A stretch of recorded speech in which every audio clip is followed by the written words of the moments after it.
History Secrets.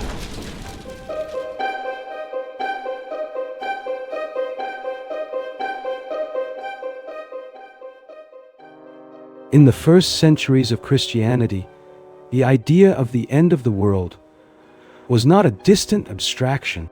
It was a living expectation.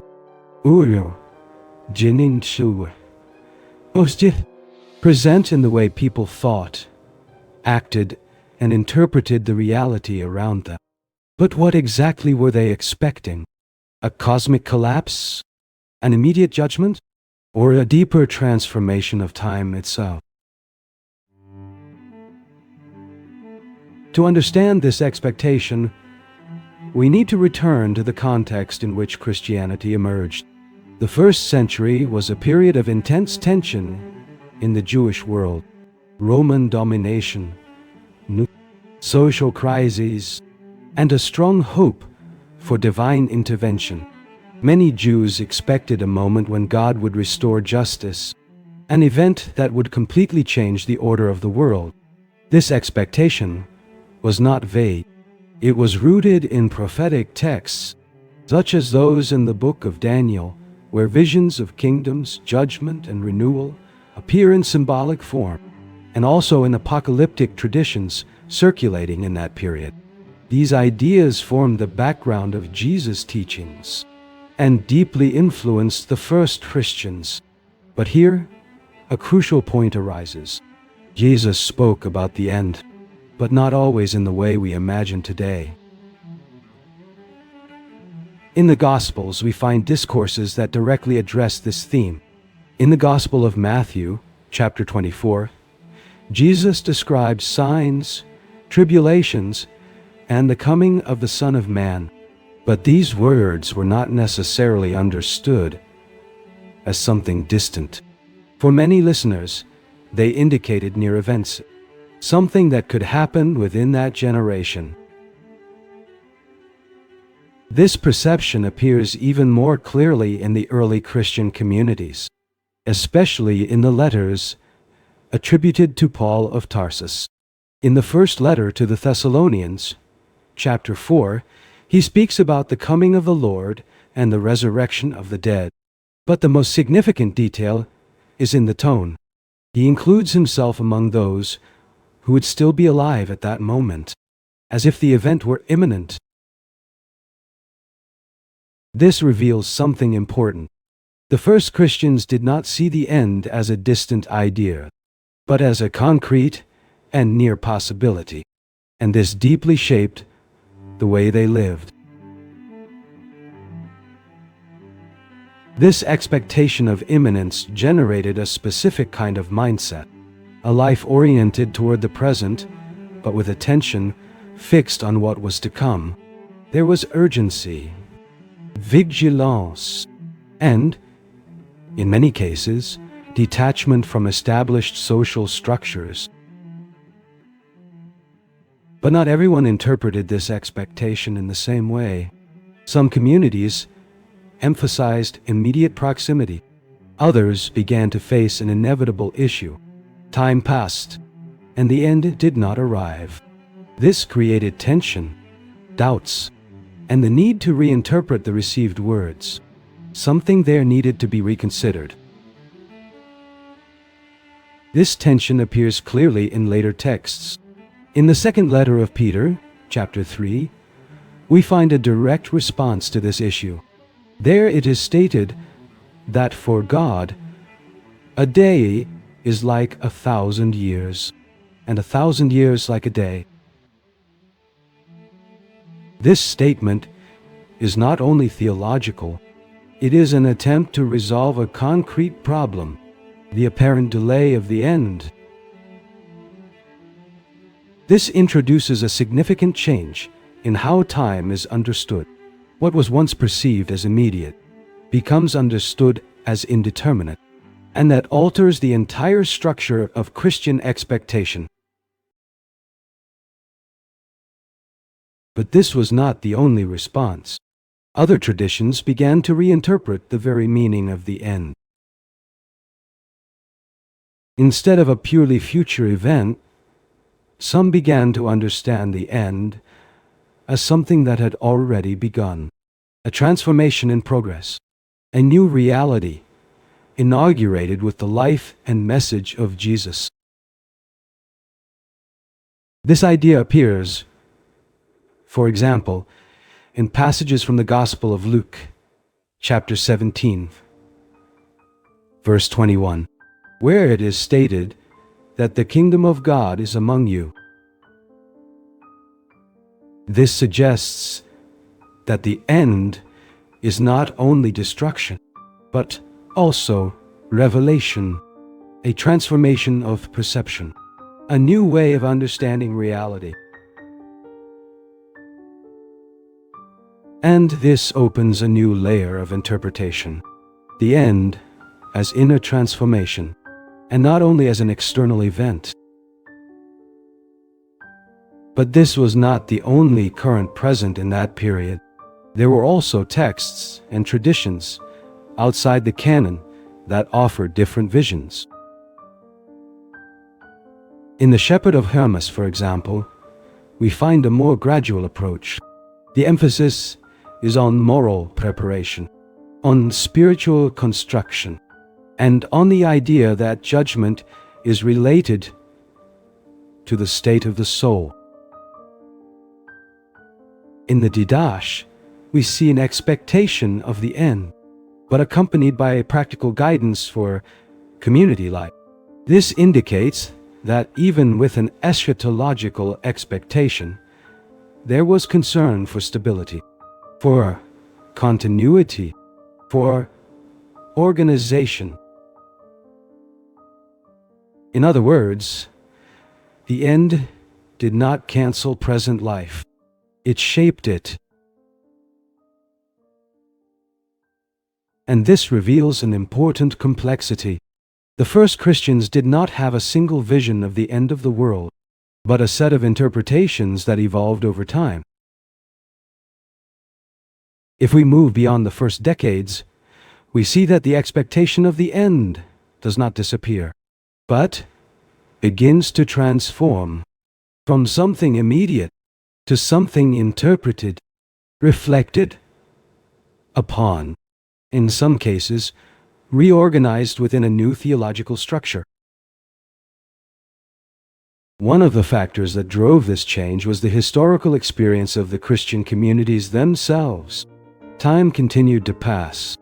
Generations came and went, and the promise of an imminent end did not seem to be fulfilled as expected. This required a deep re-evaluation, not only of expectations, but of how the teachings of Jesus were understood. Some began to emphasize that the issue was not the promise, but a human interpretation of time. Others came to understand that certain events had already partially occurred, and that the end might be unfolding progressively. This transformation was neither uniform nor immediate, but it is visible in different texts and traditions. An important example of this transition appears in how Revelation was interpreted. This text, filled with symbolic imagery, describes judgments, conflicts, and renewal, but its language does not necessarily point to a single literal reading. Some Christians understood it as a description of the final end. Others saw it as a representation of the ongoing struggle between good and evil throughout history. And there were also those who interpreted it as a veiled critique of Roman power. This reveals something fundamental. The end of the world was not only an event, it was also an interpretive lens, a way of understanding the present, especially in times of crisis. Another element that contributed to this transformation was the development of church structures. As communities grew, the need for organization emerged. for leadership, for doctrine, for continuity. This required a long-term vision, a perspective that extended beyond the immediate expectation of the end. And this led to a delicate balance. On one hand, the eschatological hope remained.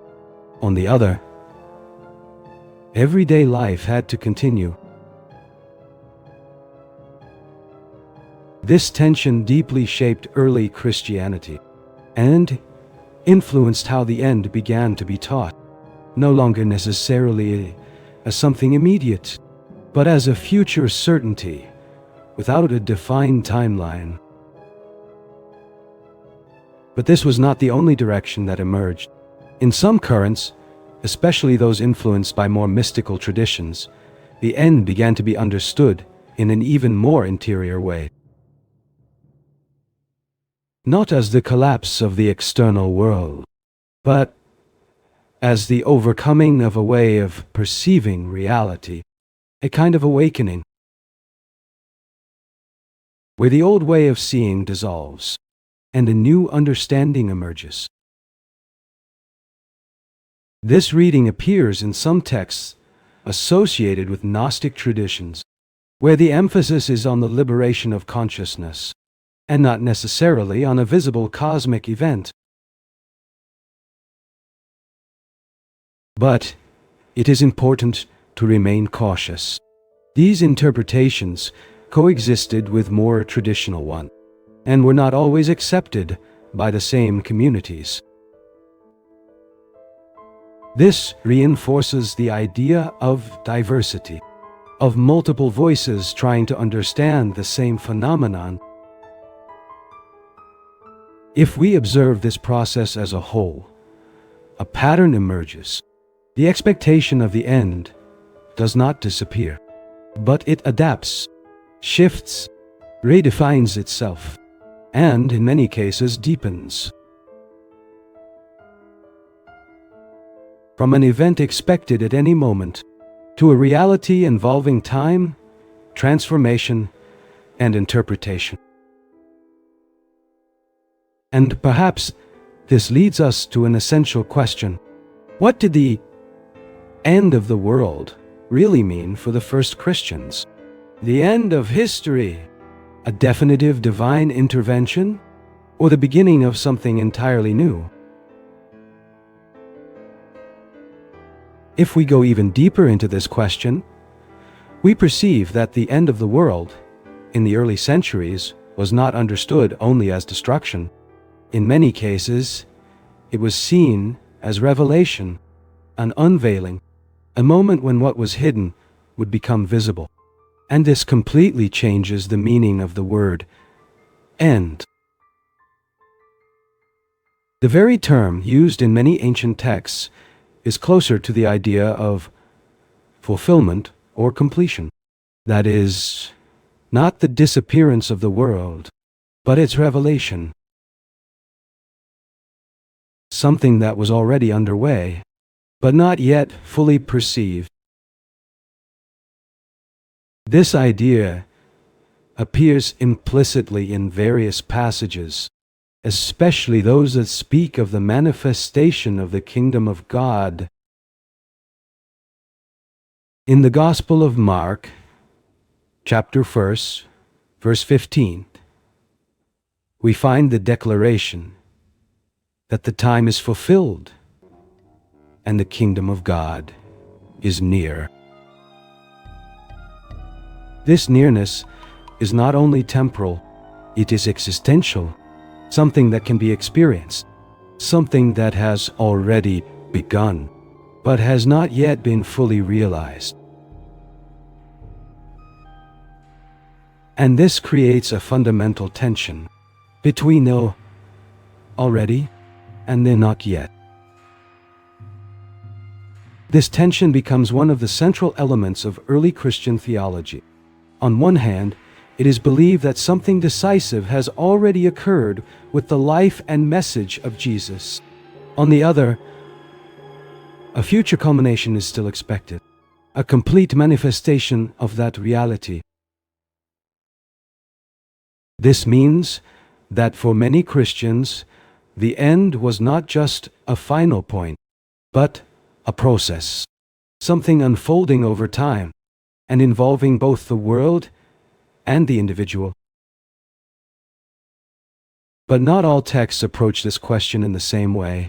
In Revelation, for example, we find intense images of judgment, destruction, and renewal, the fall of structures, the emergence of a new heaven and a new earth, the elimination of suffering.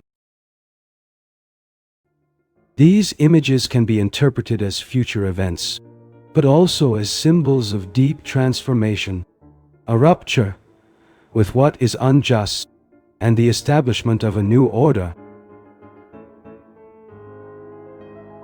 In texts like the letters of Paul, we find a more existential approach, the idea that the old self must die and a new one must arise.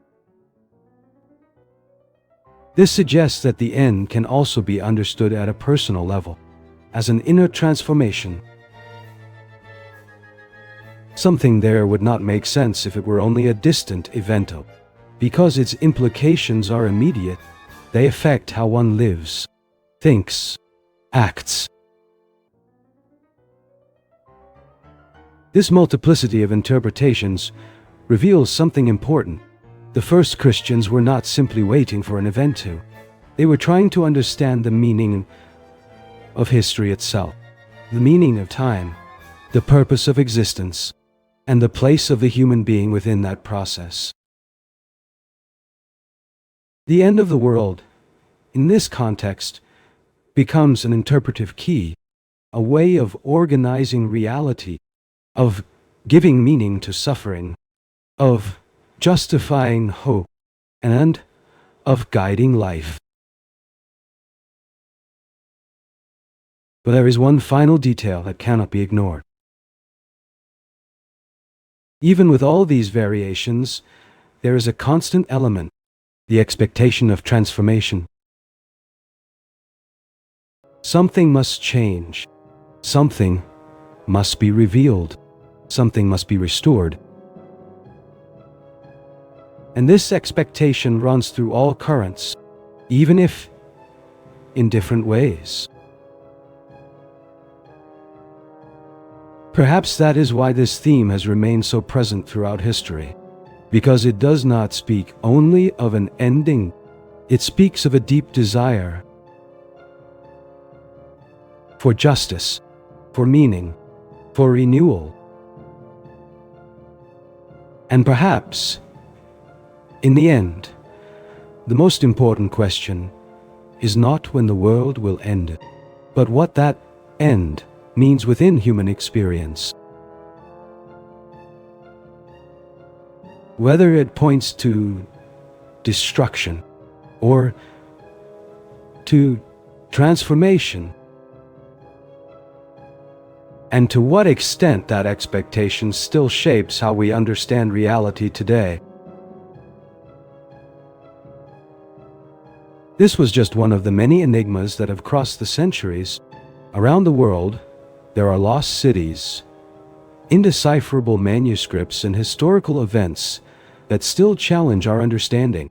Some of these mysteries have begun to be revealed. Others remain completely unexplained. And in the next documentary, we will explore one of these enigmas that continues to intrigue historians to this day. Because when it comes to the history of humanity, there is always a new secret waiting to be discovered. Because some secrets of history are still waiting to be revealed.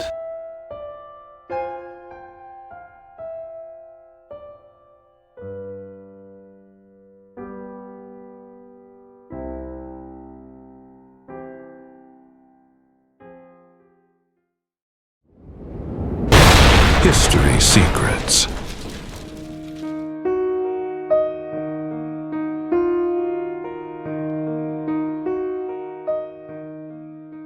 On the pages of the New Testament, the name Judas Iscariot is linked to one of the most dramatic moments in Christian history.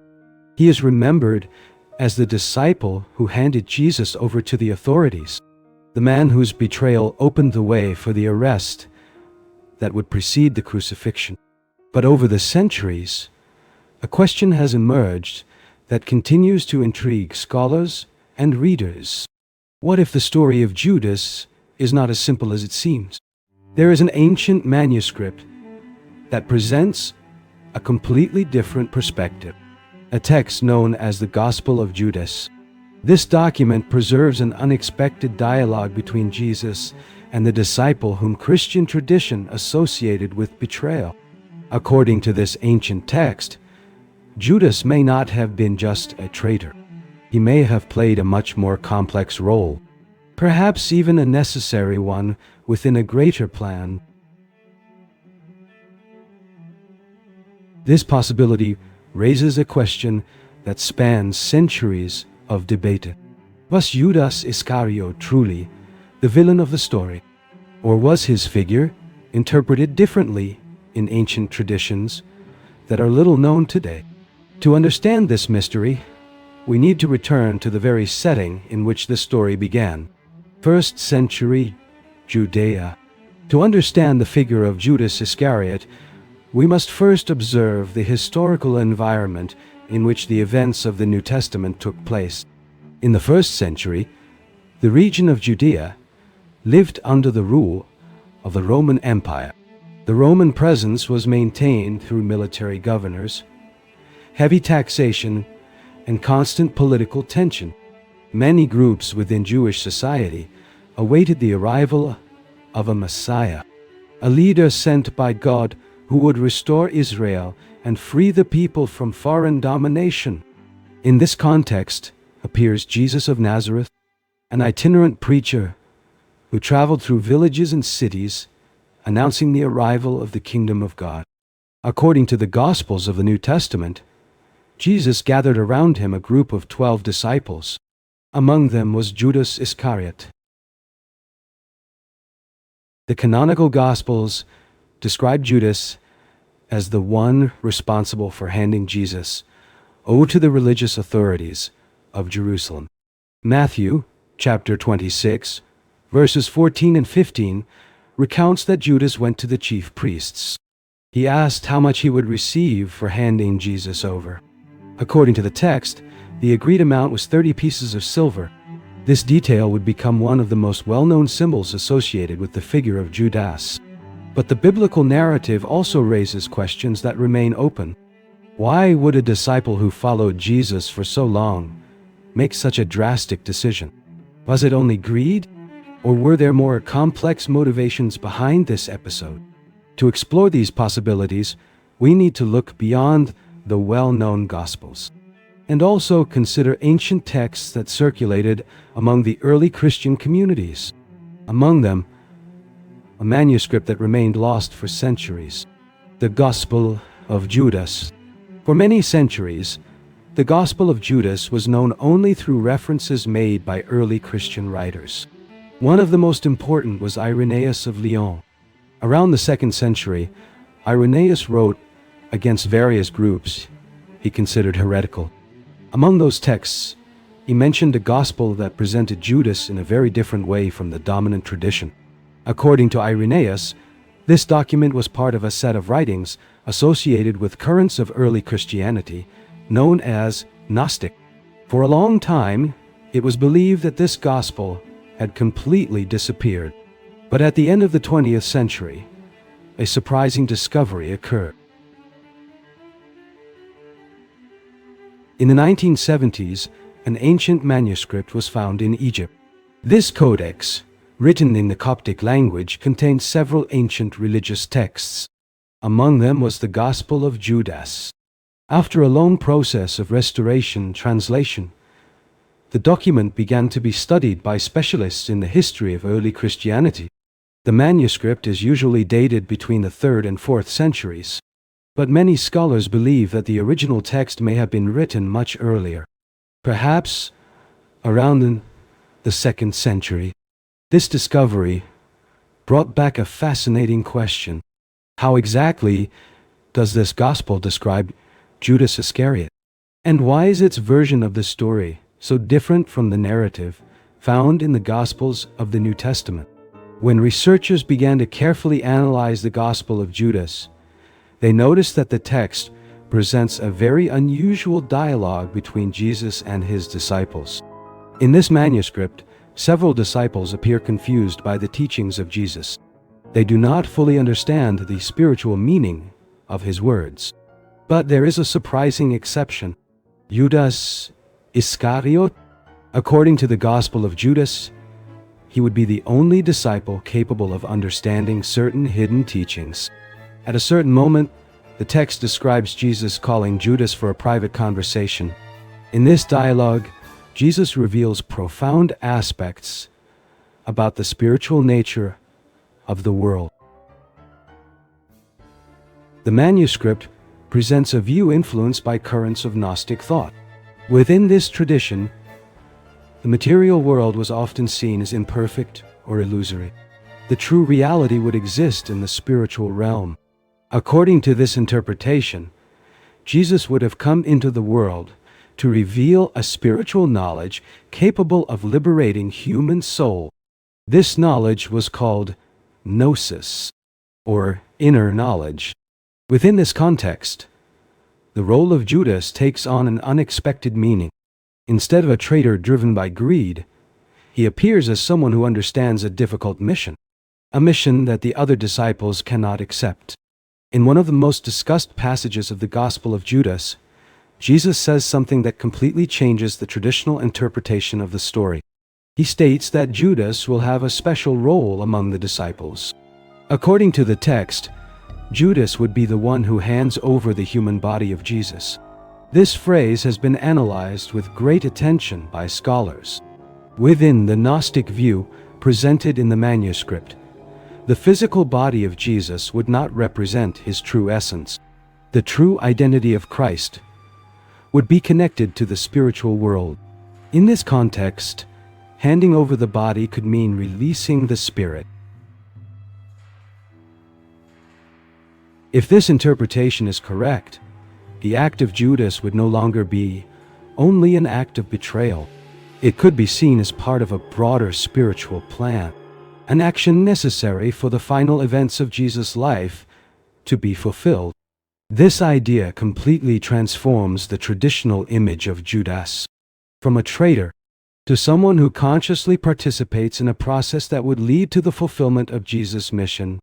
But it is important to remember that this interpretation belongs to a specific current of early Christianity.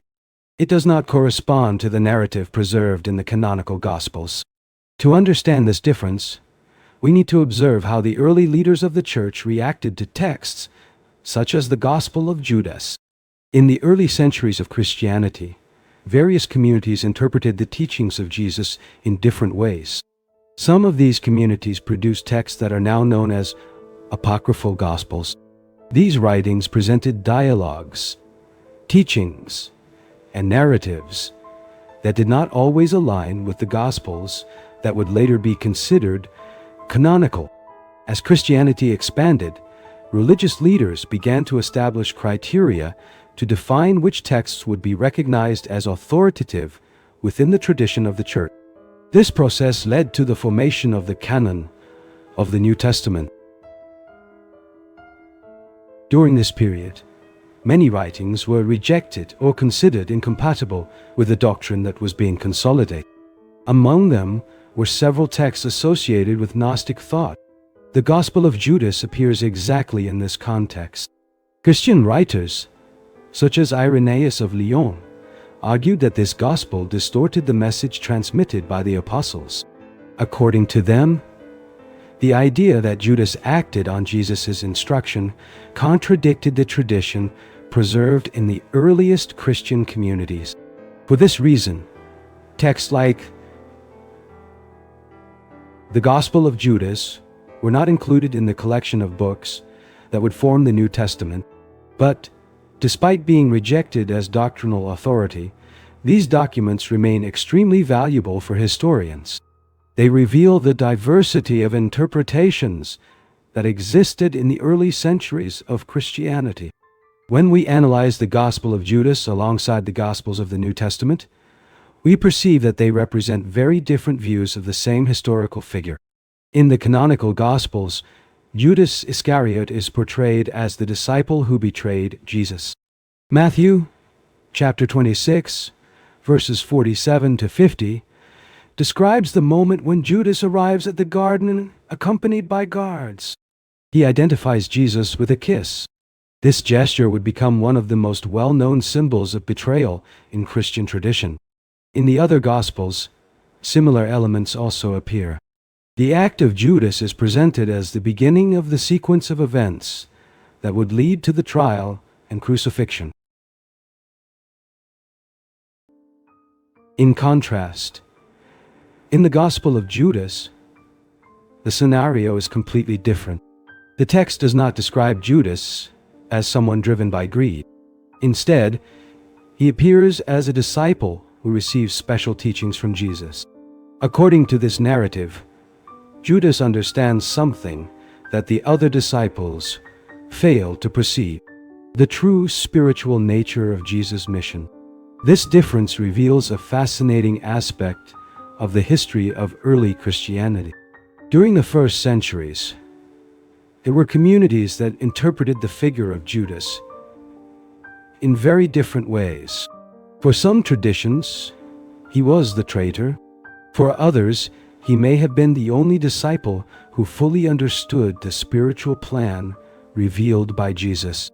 This tension between interpretations is part of the historical process of the formation of religious traditions.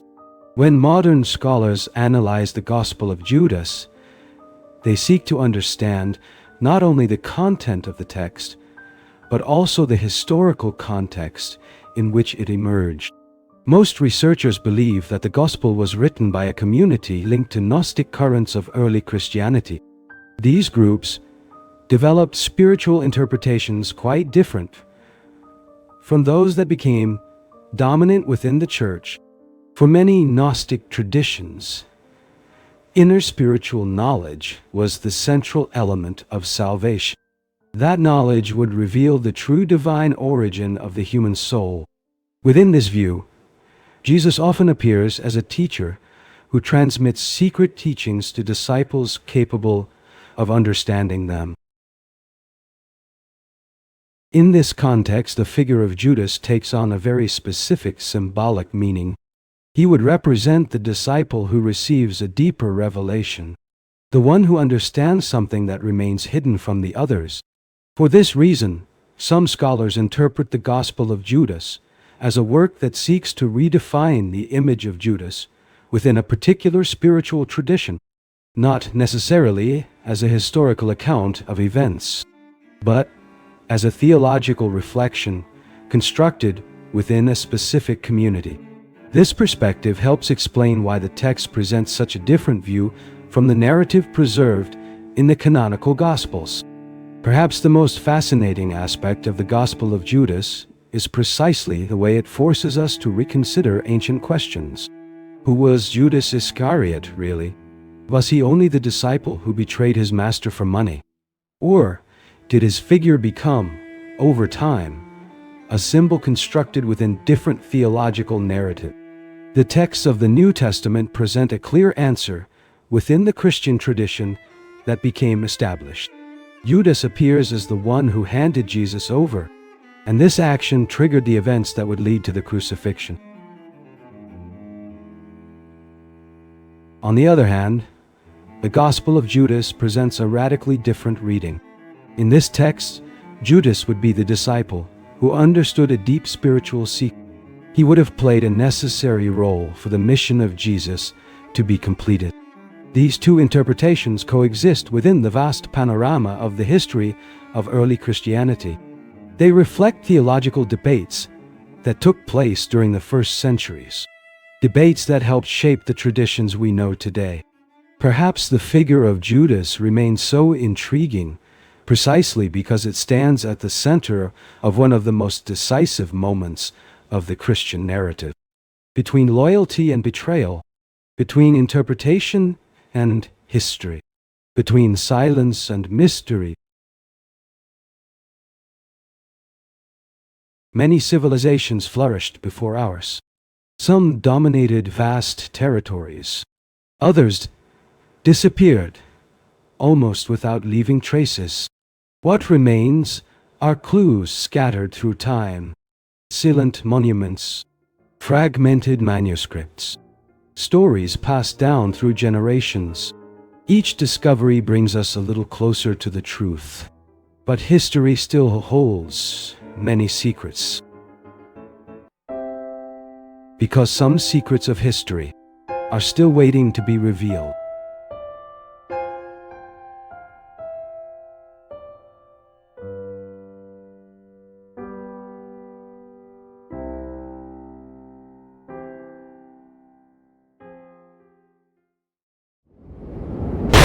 History secrets.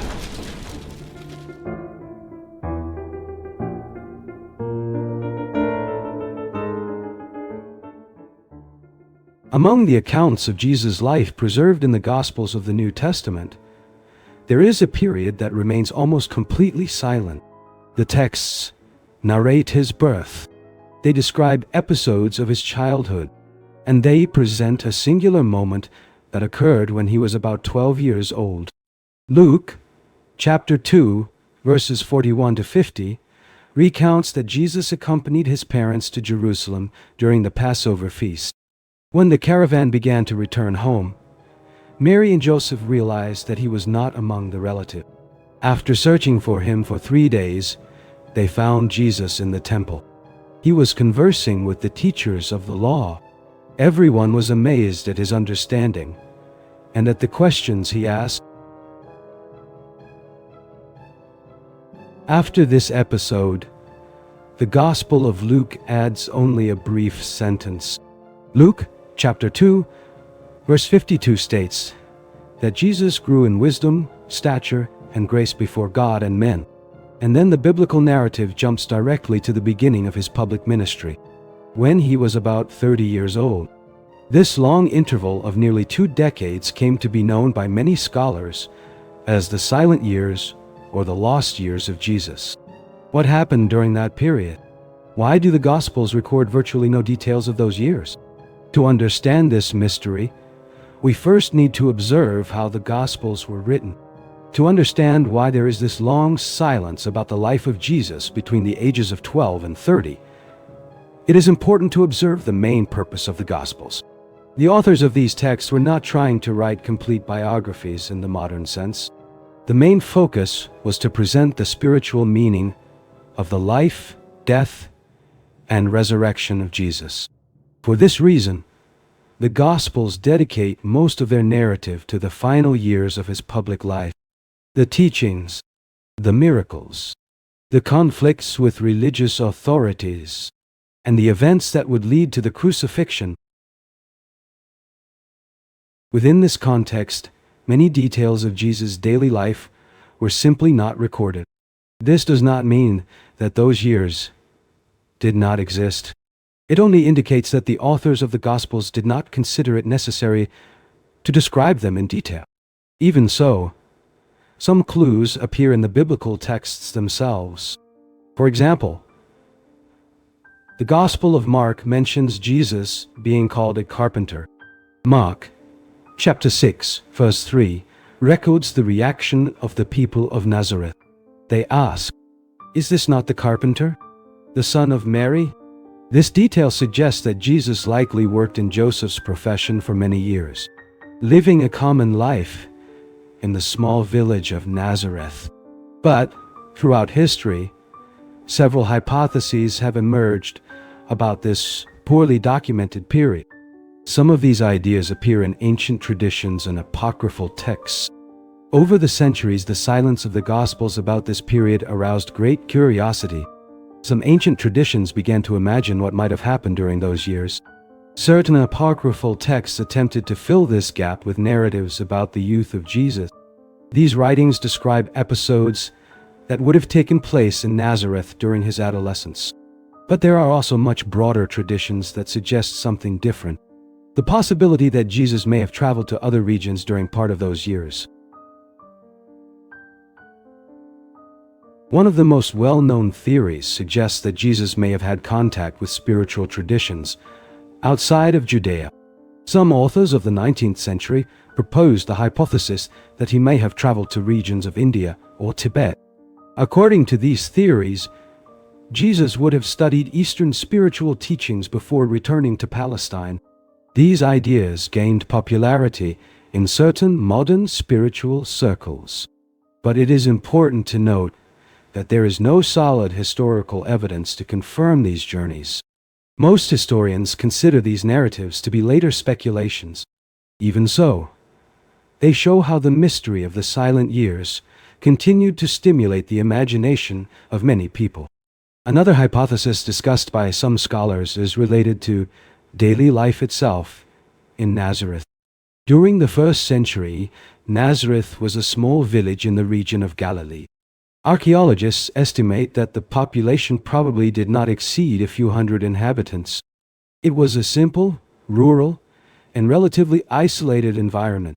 In this context, many researchers consider that the silent years of Jesus may have been years of ordinary life, work, family life, participation in the religious traditions of the community. As the son of a carpenter, it is likely that Jesus learned from an early age the craft of working with wood and construction. The Greek word used in the Gospels to describe this work can also refer to a craftsman or builder, someone who worked not only with wood, but also with stone and other materials. This means that Jesus may have participated in construction projects in nearby villages. Some cities in the region were growing during that period. Among them was Sepphoris, an important city located a few kilometers from Nazareth. This possibility suggests that Jesus may have spent part of his youth working as a craftsman in the region of Galilee. In addition to daily work, it is likely that the silent years of Jesus were also marked by a deep religious formation. Life in the first century, Galilee was strongly tied to Jewish traditions. Families regularly participated in the reading of the Torah in local synagogue. From a very young age, Jewish children learned passages of Scripture. They studied the stories of the patriarchs, and they memorized teachings of the law. The episode that took place in the temple when Jesus was 12 years old already provides a clue about this formation. Luke, chapter 2, verse 46, describes Jesus speaking with teachers of the law in Jerusalem. He asked questions, and he answered with great understanding. This detail suggests that his religious education began very early. During the following years, it is likely that this learning continued. Jesus would have studied the sacred texts of the Jewish tradition, the Psalms, the prophets, the stories of Moses and Abraham. These teachings would form the basis of the ideas that would later appear in his parables and teachings. Thus, although the Gospels do not describe these years in detail, they were probably fundamental in the spiritual formation of Jesus. Another important element for understanding the silent years of Jesus is the cultural environment of Galilee during that period. The region was a meeting point of different influences. Ancient Jewish traditions coexisted with the presence of Roman rule and elements of Hellenistic culture. Cities such as Sepphoris and Tiberias were developing in the region. They had had theaters, markets, and a more intense urban life. Even living in Nazareth, a small village, Jesus likely had indirect contact with this broader cultural environment. This context may help explain the diversity of images and examples that later appear in his teachings. Jesus frequently used parables inspired by everyday life. Seeds sown in the field, shepherds caring for sheep, workers hired for the harvest, women preparing bread. These images deeply reflect the rural and social environment of Galilee. They show someone who knew well the daily life of ordinary people in the region. Thus, the silent years of Jesus may have been a period of observation and experience, years in which he lived, immersed in the reality of his people. When we bring all these possibilities together, we realize that the so-called lost years of Jesus do not necessarily need to be seen as a mysterious period in a supernatural sense. They may simply represent a long interval of ordinary life, work, learning, participation in community life, spiritual preparation. For nearly 18 years, Jesus likely lived like any other young Jewish man of Galilee, helping his family, learning a trade, participating in religious festivals and the traditions of his people. It is only around the age of 30 that the Gospels begin to record his story in detail again. Luke, chapter 3, verse 23, states that Jesus was about 30 years old when he began his public ministry. This beginning is associated with his encounter with John the Baptist. The moment of baptism in the Jordan River marks the start of a new phase. From that point on, the Gospels begin to record teachings, miracles, and encounters that would profoundly transform the religious history of the world. Thus, the silent years can be seen as a period of preparation, a phase in which ordinary life precedes the beginning of an extraordinary mission. When modern historians analyze this period of Jesus' life, they often emphasize an important point. The silence of the Gospels does not necessarily mean an absence of history. It only means that the authors of these texts were interested in a different narrative focus. The main objective was to present the spiritual message transmitted by Jesus during his ministry. That is why the narrative concentrates on the final years of his life. Even so, some scattered clues in the Gospels suggest that Jesus was known in his community before beginning his public mission. When he begins to teach in the synagogues, some people in Nazareth express surprise.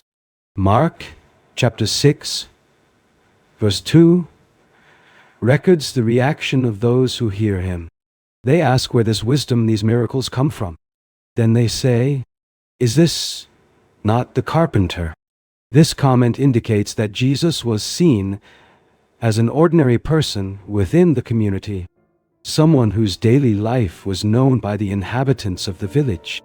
This reinforces the idea that the silent years were years of simple life, years that prepared the stage for the appearance of a teacher who would transform the religious history of his time.